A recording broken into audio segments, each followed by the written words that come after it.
Shalom, salam sejahtera umat Tuhan, umat yang dicintai oleh Tuhan. Puji Tuhan, hari ini pembacaan dan perenungan firman Tuhan kita terdapat di dalam kitab Yosua pasal 7 sampai 9. Saudara akan menyaksikan dan kita akan sama-sama melihat bahwa banyak kisah-kisah yang sangat-sangat menarik dan sangat-sangat menyenangkan. Dan cerita dari Yosua ini saya percaya diminati banyak oleh anak-anak muda, karena itu bagaikan film atau cerita komik pertempuran dan sebagainya. Tapi ini adalah kisah nyata, dan ini adalah apa yang dapat kita belajar, bagaimana tangan Tuhan yang perkasa yang menyertai umat Tuhan pada saat mereka sungguh-sungguh berfokus kepada Tuhan. Dan hari ini perenungan kita saya beri judul Jangan Diperdaya. Dan kita melihat Yosua di sini, dan seperti kita juga bisa diperdaya.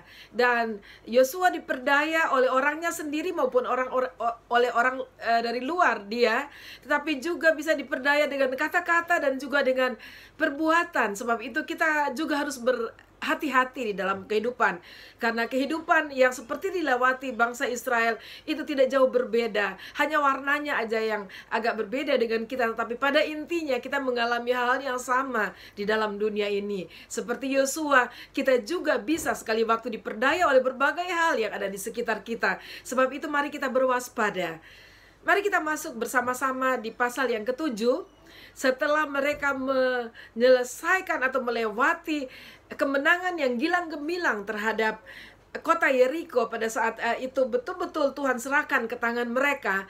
Dan sekarang mereka berhadapan dengan satu kelompok, yaitu Ai, raja dan kerajaannya, tetapi tidak sebesar yang lain, tidak sebesar Yeriko.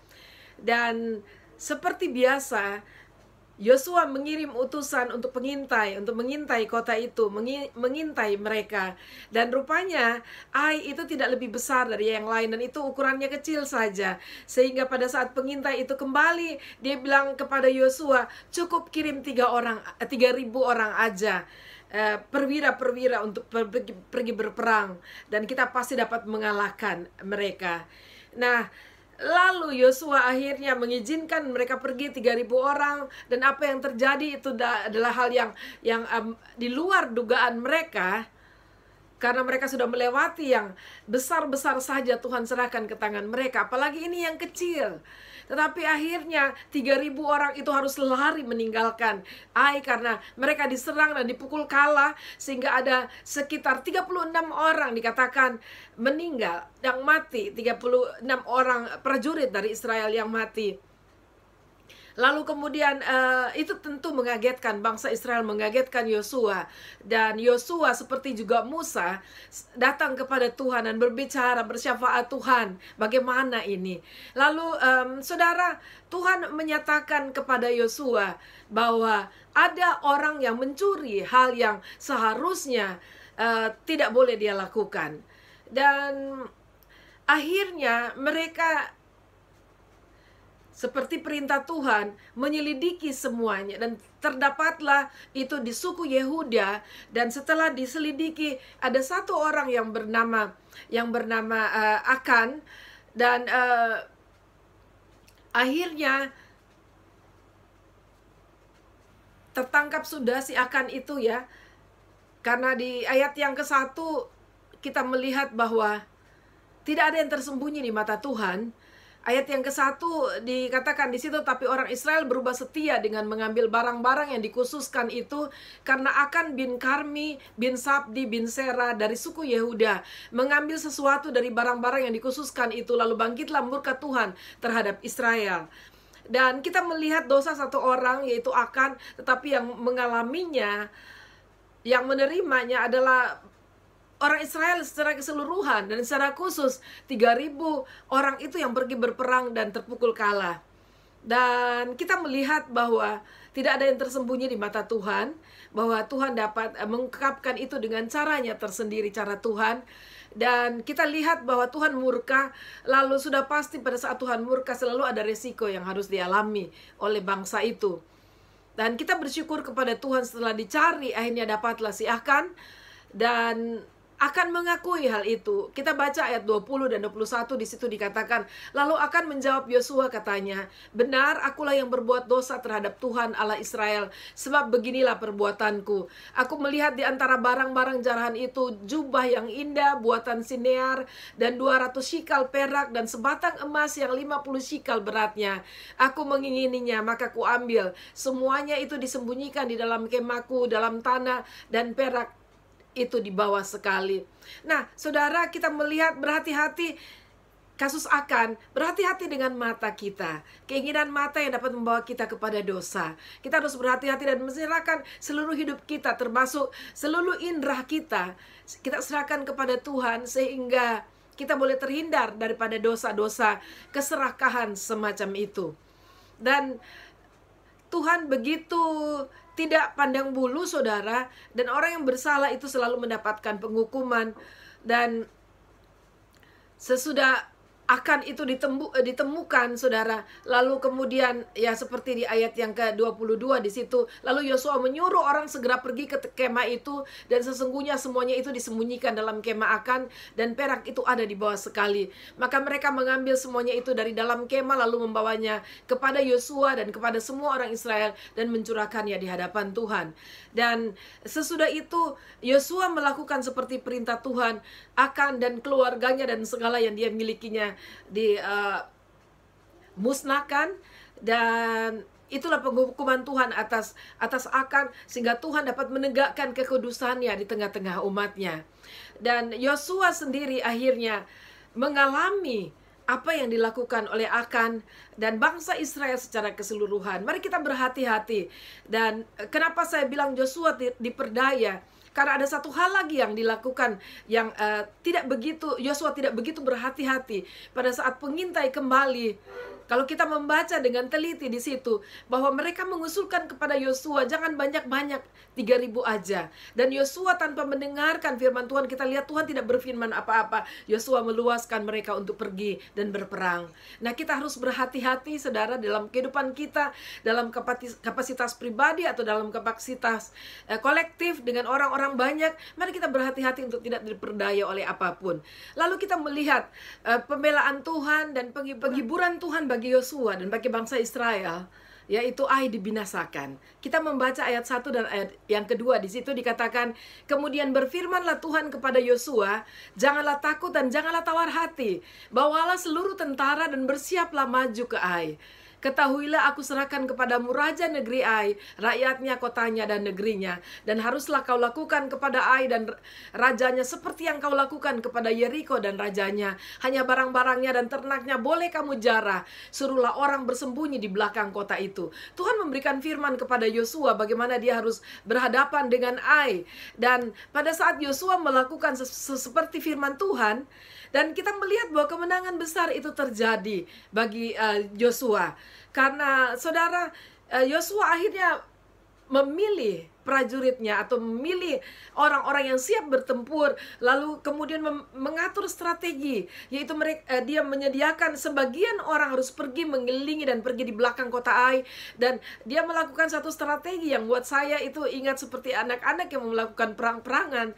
Dan dia membagi kelompoknya, ada yang ada menunggu di belakangnya, dan ada yang memancing. Yosua sendiri dan beserta dengan orang Israel yang lain, mereka memancing dari depan. Karena apa yang dilakukan pada saat mereka kalah, yaitu pada saat mereka menyerang, semua mereka keluar dan mengejar bangsa Israel. Dan itu yang dipakai oleh Yosua, dan akhirnya terpancing juga semuanya mereka. Lalu mereka mengejar Yosua, dan saudara, itu luar biasa.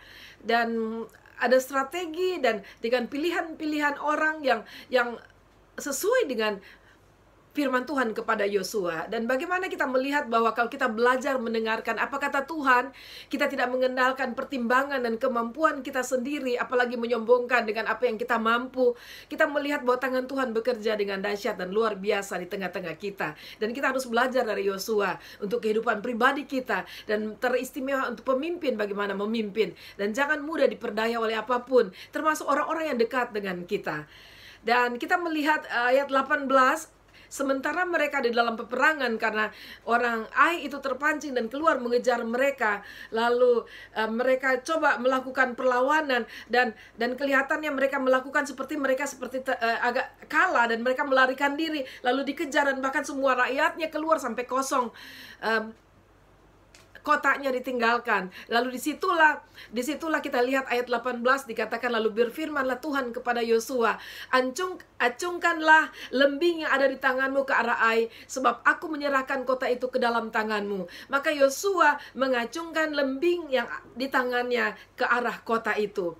Dan saudara, hal yang luar biasa adalah kalau kita perhatikan bahwa sudah pasti itu jauh sekali saudara keadaan mereka, dan sudah pasti itu ada masalah selain jarak ya, jauh tadi ada masalah dengan penglihatan, bagaimana mereka mau lihat Yosua yang sangat jauh seperti itu, lagi pula situasi perang, dan Yosua dengan posturnya saya rasa itu rata-rata seperti yang ada ya di bangsa Israel dan juga orang-orang Ai dan mungkin lebih besar dari mereka, tapi pada saat dia mengancungkan lembing, walaupun lembingnya mungkin berbeda daripada yang lain, itu ada hambatan-hambatan seperti itu.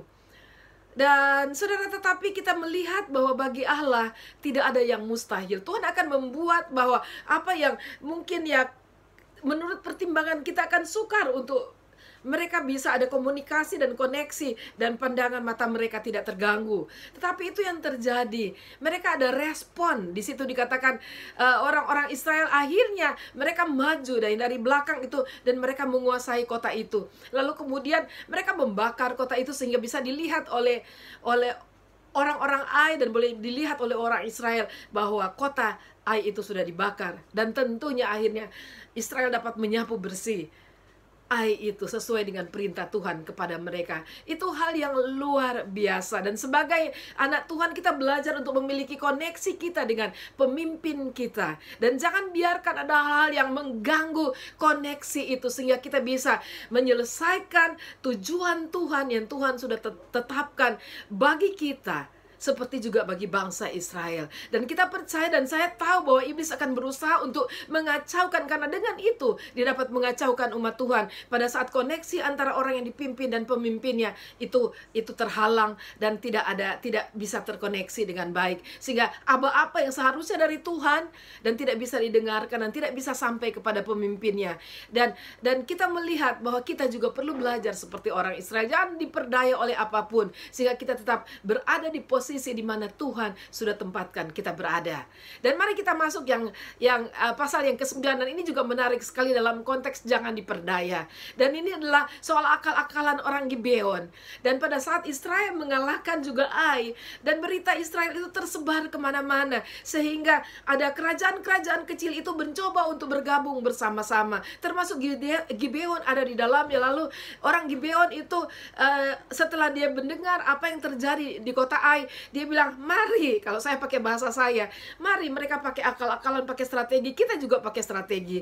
Dan apa strategi mereka? Mereka menyamar menjadi orang yang dalam perjalanan jauh sekali, sehingga mendatang mereka katakan bahwa mereka itu dari negeri yang jauh, yang sudah mendengar kehebatan Allah yang sudah dilakukan mereka bilang dari Mesir dan sebagainya. Dan itu mungkin meluluhkan hati Yosua dan juga orang Israel. Dan pada akhirnya intinya saudara ya, Yosua juga bisa terpedaya. Kita lihat ayat 14, lalu orang Israel mengambil bekal orang-orang itu tetapi tidak meminta keputusan Tuhan. Hal yang salah yang dilakukan oleh mereka, karena mereka sebenarnya ditipu. Mereka pakai bekal yang sudah kayak kering rotinya dan sudah habis, juga buli-buli itu yang sudah mulai robek dan sebagainya.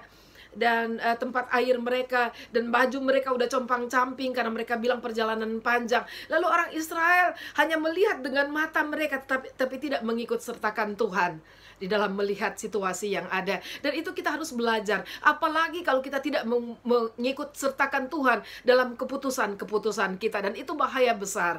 Dan kita melihat ayat 14 sungguh-sungguh mengatakan, lalu orang Israel mengambil bekal orang-orang itu tetapi tidak meminta keputusan Tuhan. Dan jangan kita diperdaya oleh musuh sehingga kita lupa untuk minta keputusan Tuhan dan tidak mengikutkan Tuhan dalam segala pertimbangan kita. Ayat 15 dikatakan, Yosua mengadakan persahabatan dengan mereka dan mengikat perjanjian dengan mereka bahwa Ia akan membiarkan mereka hidup dan para pemimpin umat itu bersumpah kepada mereka. Nah, saudara, kita melihat bahwa pemimpin juga bisa diperdaya, pemimpin juga bisa terkecoh, dan bersama-sama dengan orang Israel yang menyaksikan itu, Yosua juga bisa ikut. Nah, saudara, kita harus berhati-hati. Tidak ada satu yang lebih baik dari yang lain, tapi sebagai umat Tuhan bersama-sama, dimanapun posisi kita harus berada pada posisi saling menjaga satu dengan yang lain, sehingga kita tidak jatuh bersama-sama di dalam jebak-jebak musuh yang dibuat bagi kita. Dan inilah berkat firman Tuhan hari ini yang harus kita jaga dan kita hati-hati di dalamnya. Dan kita tahu karena mereka sudah mengikat persahabatan dan membuat sumpah, pemimpin-pemimpin Israel itu, dan mereka tidak dapat berbuat apa-apa kepada Gibeon, tidak dapat memusnahkan seperti perintah Tuhan bahwa mereka harus musnahkan semuanya orang-orang yang ada di Kanaan dan di sekitarnya, karena Tuhan sudah berikan Kanaan itu sebagai negeri perjanjian bagi mereka. Sebab itu mari saudara kita berhati-hati dengan dalam hidup. Sekali lagi ingat, jangan kita diperdaya. Biarlah kita terus menjaga koneksi kita satu dengan yang lain dengan baik, teristimewa dengan pemimpin kita, dan kita selalu mengikut sertakan Tuhan dalam segala perkara, termasuk dalam pertimbangan-pertimbangan kita, dan kita mengikut sertakan Tuhan teristimewa di dalam pengambilan keputusan. Tuhan Yesus memberkati. Amin.